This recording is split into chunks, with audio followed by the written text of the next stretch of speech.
Are you excited to build a business that you love? Maybe you've been trying really hard, but you're feeling a little bit stuck and you just want to bring that love back out in your business. Or maybe you're just getting started and you'd like a little reassurance that you can actually build a business that you love.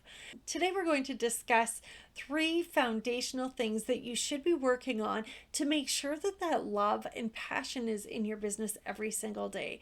This will help you to get up in the morning and be refreshed and be very excited about what you're doing, as well as bring in the right customers and clients for you through attraction marketing. The first thing is really bringing in your passion and your purpose for your business. Why is it that you wanted to start a business to start with? What is the purpose behind you beginning this business?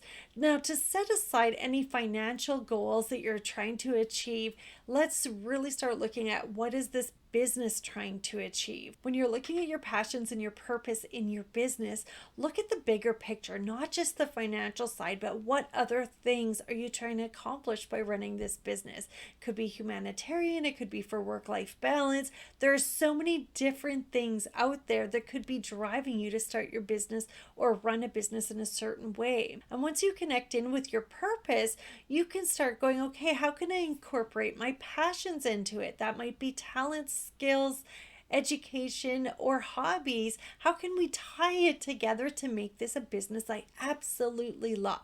Something that I want to get up and do every single day. Something that I love so much that even on the hard days, I can still get up and I can still manage through, where I can find the resilience to keep going. That's what this passion and purpose will bring for you in your business. The next piece of the foundation is going to be looking at, what do you define as success? Many people are striving for business success but have never really defined what that success looks like for them. Is it a certain number of customers and clients? Is it a certain financial number? Is it that you get to take so many weeks vacation, or you get to participate in every child's field trip? What is it that defines success to you in your business? And the last piece of foundation that you need to look at when it comes to a love of your business is, who are you? Create this sense of self-love, self-value, self-respect, and take the time for self-care.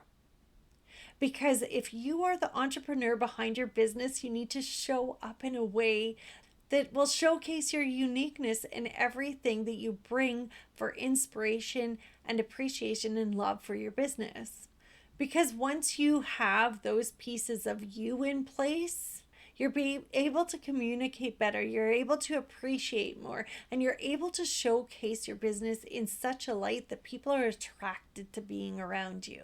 So as a review, the 3 foundational things that you need to shift back into a place of love is knowing your passion and purpose, knowing what you define as success, and knowing that you love and trust yourself. Because when you do that, you can be more decisive, more focused, and run your business in the way that it works for you. It makes it less likely that you're going to sway or move off of course for somebody else or somebody else's opinions. And when you stay true to who you are, that love and passion and success stay ignited. You stay ignited and you want to be more, do more, and have more in your business and in your life. If this is resonating with you, go down into the description below, check out my socials, and check out the programs that are coming up. In the meantime, I encourage you to take out a journal or meditate and start thinking about your passions, your purpose, defining success, and who you really are. How can you show up authentically for you in business? I hope this has been inspiring for you. Have a wonderful week. We'll see you next Wednesday.